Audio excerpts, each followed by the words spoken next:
सुप्रभात एवं जय हिंद बच्चों आज हम कक्षा 8 की पुस्तक व्याकरण संबोध से पाठ 24 लोकोक्तियाँ करेंगे। बच्चे लोकोक्तियों करने से पूर्व पहले हम इसका अर्थ समझ लें कि ये क्यों किया जाता है, इसका प्रयोग पहले ये जान लें। तो देखिए बच्चों, लोक में प्रचलित उक्तियों को लोकोक्तियाँ कहते हैं।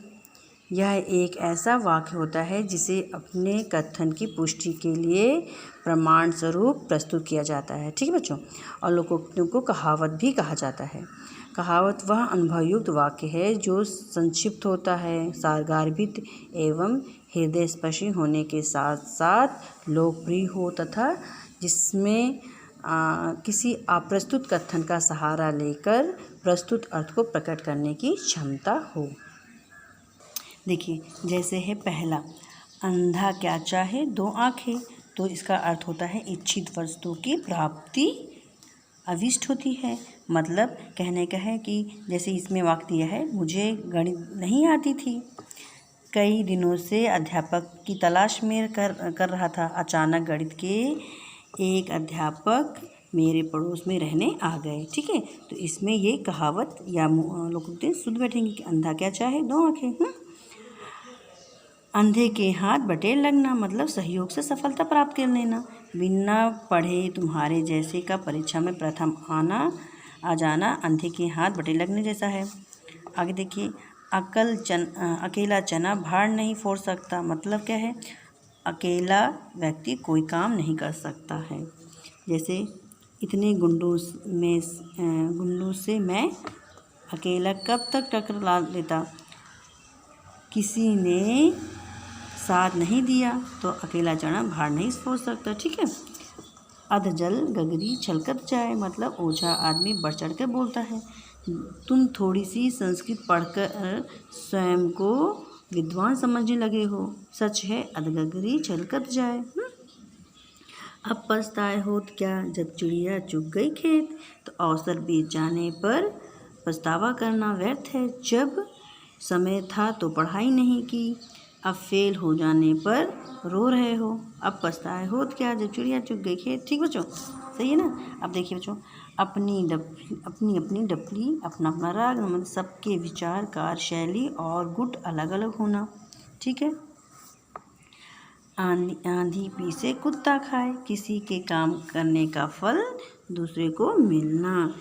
यहाँ तो आंधी पीसे कुत्ता खाए वाली बात हो रही है कि पिताजी कमाते कमाते मर गए, साहबजादे मज़े उड़ाते उड़ाते नहीं थके।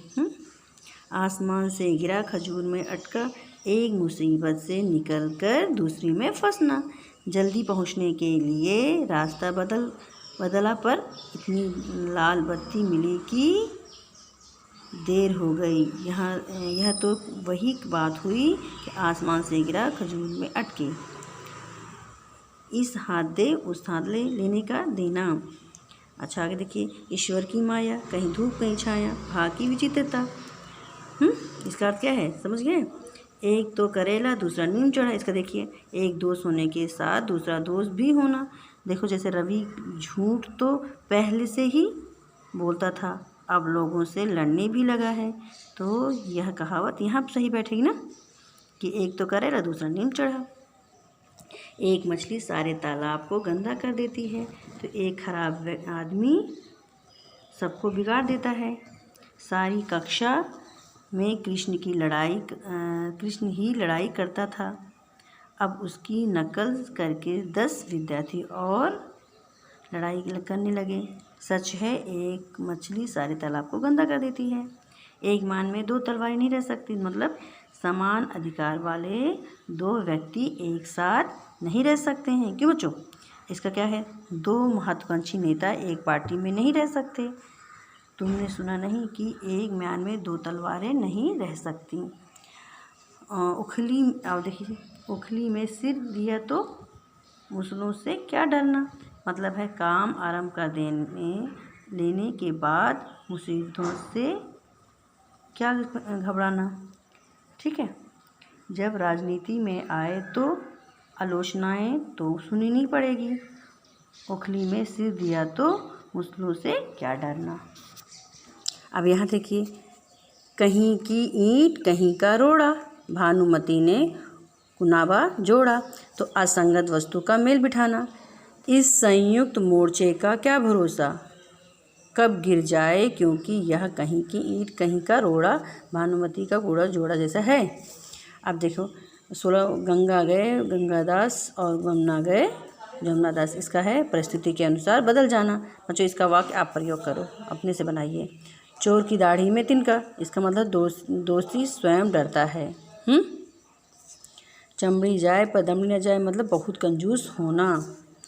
जैसी करनी वैसी भरनी, किए का फल भोगना ही पड़ता है। जैसे इसका क्या है वाक्य, उसने जीवन भर कालाबाजारी की, अब बेटे उसकी नकल में दम, उसकी नाक में दम किए हुए हैं। जैसी करनी वैसी भरनी जैसा है।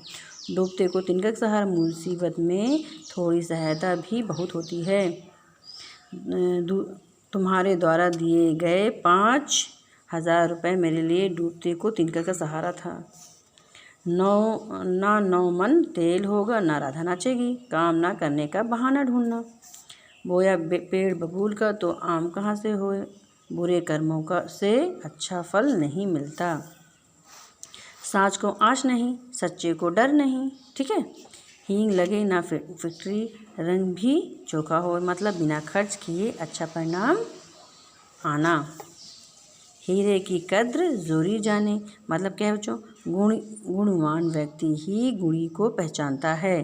तो जैसे है, अरे उमा तुम कैलाश की योग्यता को क्या समझोगी, हीरे की कद्र तो जौहरी ही जानता है। काला अक्षर भैंस बराबर, मतलब निरक्षर होना या अनपढ़ होना। ऊँट के मुंह में जीरा, जैसे आवश्यकता से बहुत कम। रामू पहलवान के नाश्ते में एक केला और आधा गिलास दूध देते हो, यह तो ऊँट के मुंह में जीरे के समान है। क्यों बच्चों, समझ में आई कि लोकोक्तियों का प्रयोग क्यों किया जाता है, और लोकोक्तियों इससे क्या मतलब जो आपकी भाषा है, ये वाक्य आपकी बातों में जोर आ जाता है। हाँ, और उस पर क्या करते हैं हम, आप प्रस्तुत जो चीज़ें हैं का प्रयोग करके, इन कहावतों का या लोकोक्तियों का प्रयोग करके आप प्रस्तुत को व्यक्त कर सकते हैं। ठीक है बच्चों, अगर इस लोकोक्ति में आपको कोई भी समस्या हो तो आप कमेंट बॉक्स में करके पूछ सकते हैं। जो भी समस्या आप बता सकते हैं, मैं उनका जवाब देने का पूर्ण प्रयास करूँगी। धन्यवाद बच्चों।